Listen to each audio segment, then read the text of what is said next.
주식 투자 심플하게 충분하게 스텝스. 네, 안녕하십니까. 하나투자증권 리서치센터장 박영훈입니다. 오늘은 미국에 대해서 좀 말씀드리려고 합니다. 주제는 스텝이 많이 꼬인 미국이다라고 말씀드릴 수 있겠네요. 일단 크게 세 가지 꼭지를 좀 말씀을 드릴 건데요. 첫 번째는 미국 정부, 지금 바이든 행정부가 에너지 정책에 대해서 상당히 좀 오락가락하는 모습을 많이 좀 보여주고 있다라고 판단합니다. 일단 첫 번째로는 왜 그렇게 보냐. 첫 번째는 오펙이라든가 이런 쪽이 증산 연착을 계속 했었죠. 작년부터도 했었고 올해도 계속 했었습니다만은 계속 거부당하고 있고요. 미국 내에서도 증산이 어렵습니다.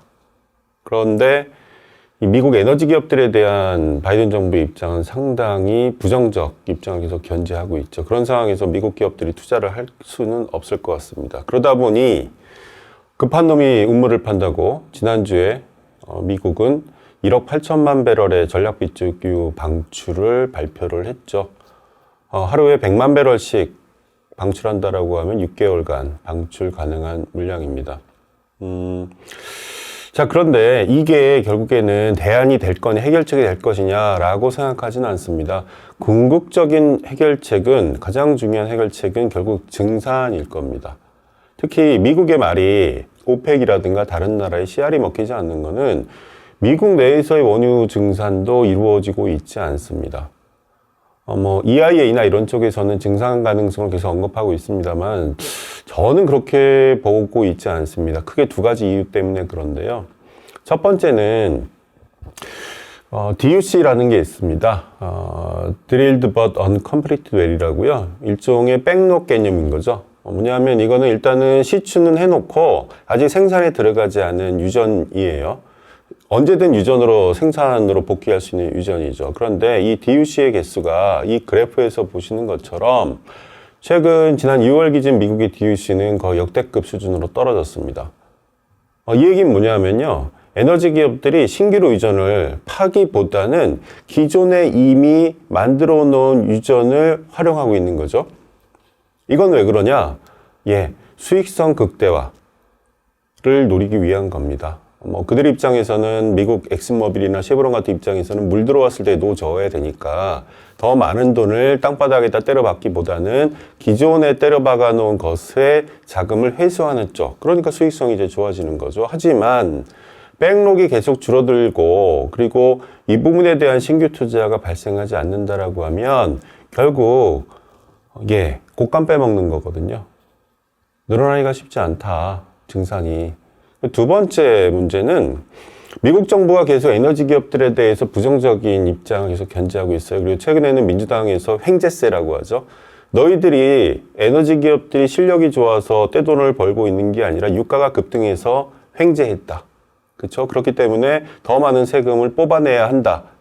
라는 이야기들을 공공연히 하고 있어요. 이런 상황에서 에너지 기업들이 대규모 캐펙스를 하지는 않을 겁니다. 저 같아도 안 할 거예요.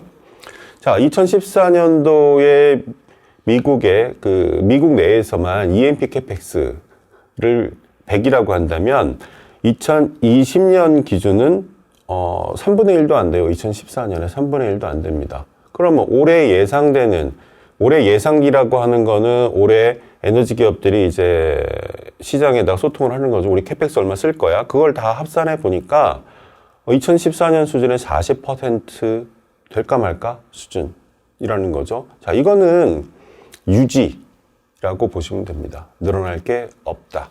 그러면 DUC가 계속 줄어들어요. 그리고 신규 유전 확보를 위한 캐펙스도 정체 수준입니다. 그러면 미국의 원유 생산은 늘어나지 않아요. 늘어날 수가 없습니다. 원유 생산에 가장 중요한 거는, 증분에 있어서 가장 중요한 거는 신규 투자로 인한 원유 확보거든요. 그린필드 투자에 의한 확보가 가장 좋고요. 그게 아니면 기존 생산의 효율성을 높이는 겁니다. 근데 기존 생산의 효율성을 높이는 거는 분명한 한계가 있고 더 많은 비용이 들어가기 때문에 이건 쉽지가 않아요. 그래서 저는 향후 몇 년간, 2, 3년간 미국의 원유 생산이 현재 수준에서 늘어나기는 쉽지 않다라고 봅니다. 결국엔 말씀드린 것처럼 DUC 감소에 의한 백록 감소, 재고 감소로 인해서 오히려 줄어들 개연성도 없지 않다. 물론 뭐 그렇게까지는 가지는 않겠죠. 기업들도 영속 기업으로서 계속 사업 활동을 해야 되기 때문에 그럴 일은 없겠으나 한다 하더라도 최소한의 수준을 유지할 가능성이 매우 높다라고 봅니다. 자, 전략 비축유 방출 1억 8천만 배럴이라고 하는 거는 역대급입니다. 역대급이 있기 때문에 유가에 미치는 영향은 분명히 있었어요. 분명히 있었죠. 그런데 미국의 전략 비축유 SPR이라고 하는 이 전략 비축유가 지난주 기준으로 한 5억 6,800만 배럴 정도였습니다. 여기서 1억 8천만 배럴이 빠진다라고 하면 3억 8,800만 배럴이 될 텐데요.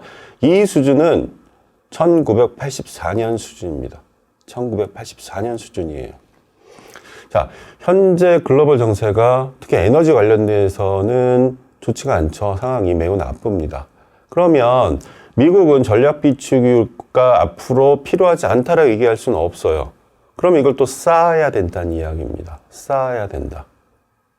그러면 미국이 전략 비축유를 쌓는 과정에서는 그럼 시장 참가자들이 어떤 생각을 하게 될까요? 예, 미국 비축유 빌드업 과정에서 유가 강세에 또 베팅을 할 겁니다. 급한 불은 껐죠. 건발에 오줌은 누웠으나 예, 이건 절대 해결책이 될 수가 없다.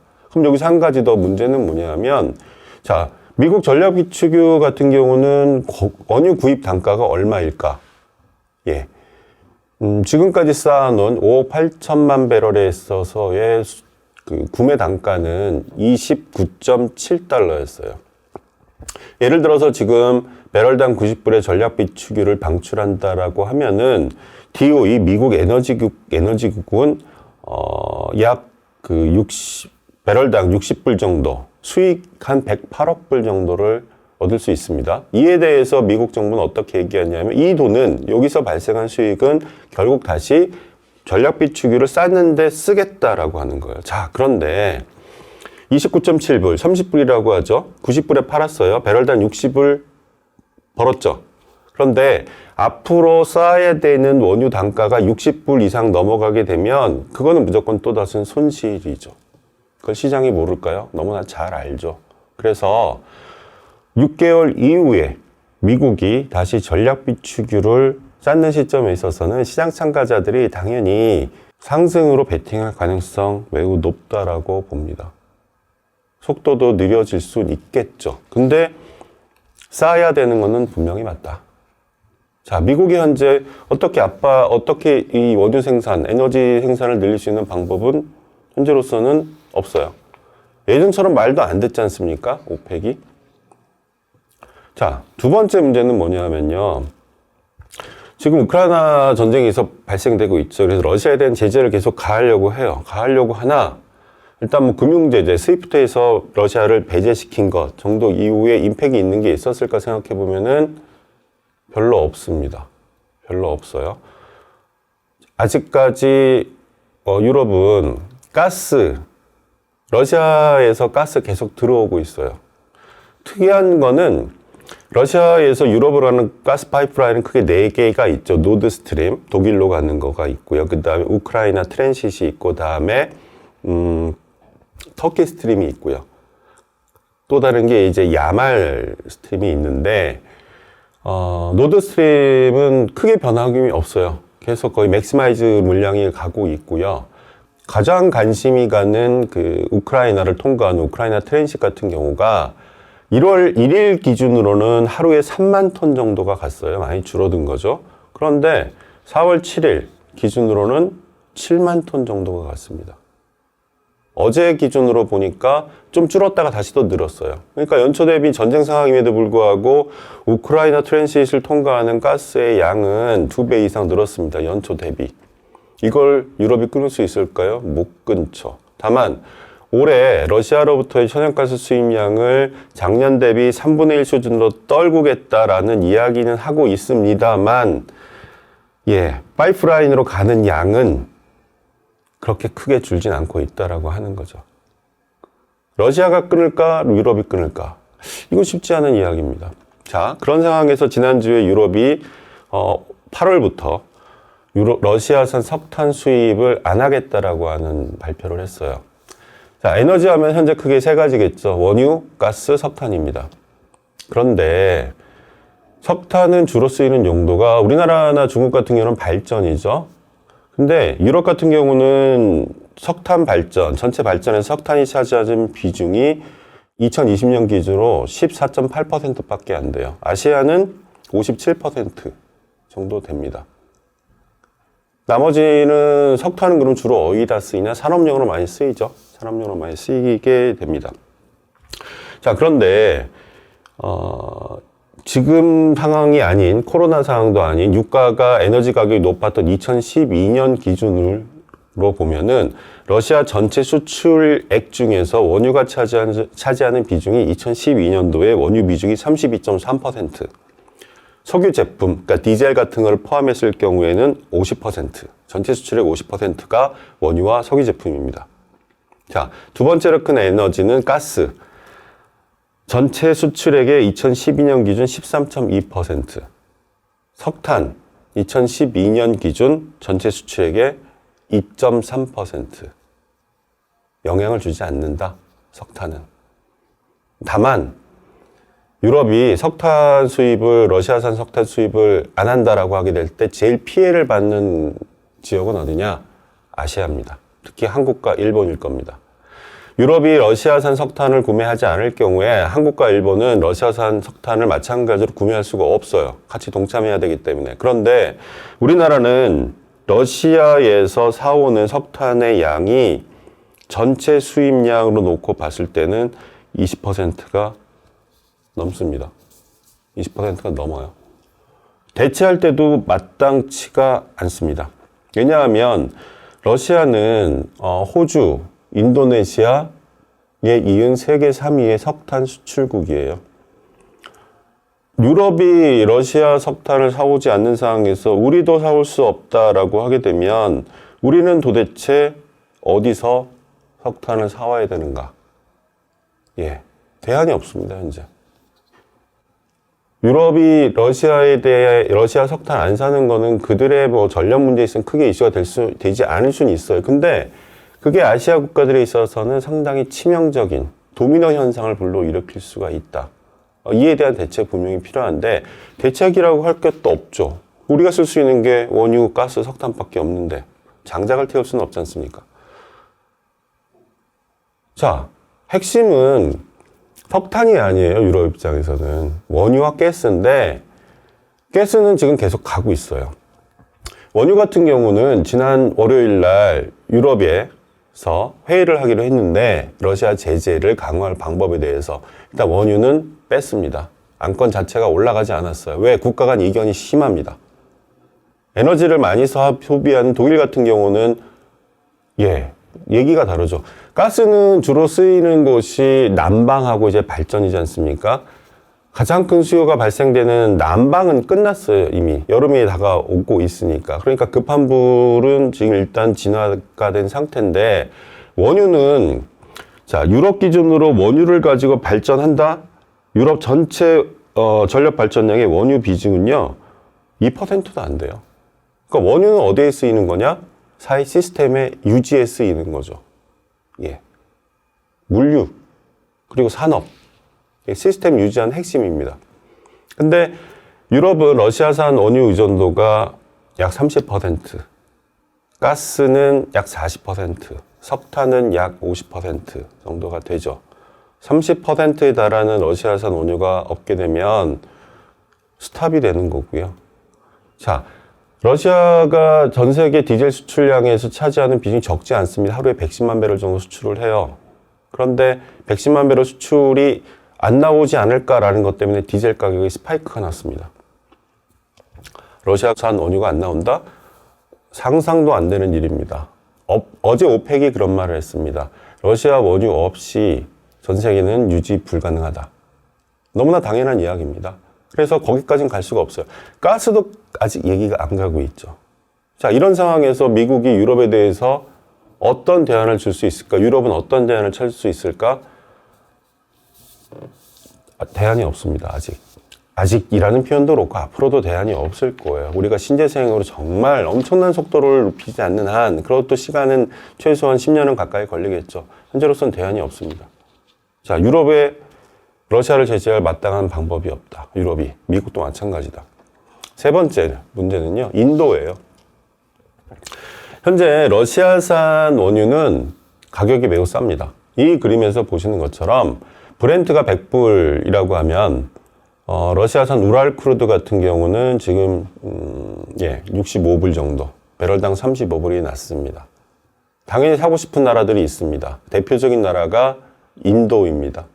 인도는 에너지 자금률이 매우 낮아요. 원유 같은 경우가 한 16% 정도밖에 안 돼요. 그러니까 앞으로도 늘어나기 어려워요. 이 나라는 리저브가 별로 없거든요. 근데 소비는 가파르게 증가하죠. 국제에너지기구에서 작년에 발표한 자료를 보면요, 인도의 원유 소비량이 현재 480만 배럴, 작년 기준으로 450만 배럴에서 2030년도에는 720만 배럴, 2050년도에는 920만 배럴이라고 하는 거죠. 계속 증가할 수밖에 없다. 근데 인도에서 나오지 않는다. 그럼 이거 어디서 조달할 것이냐?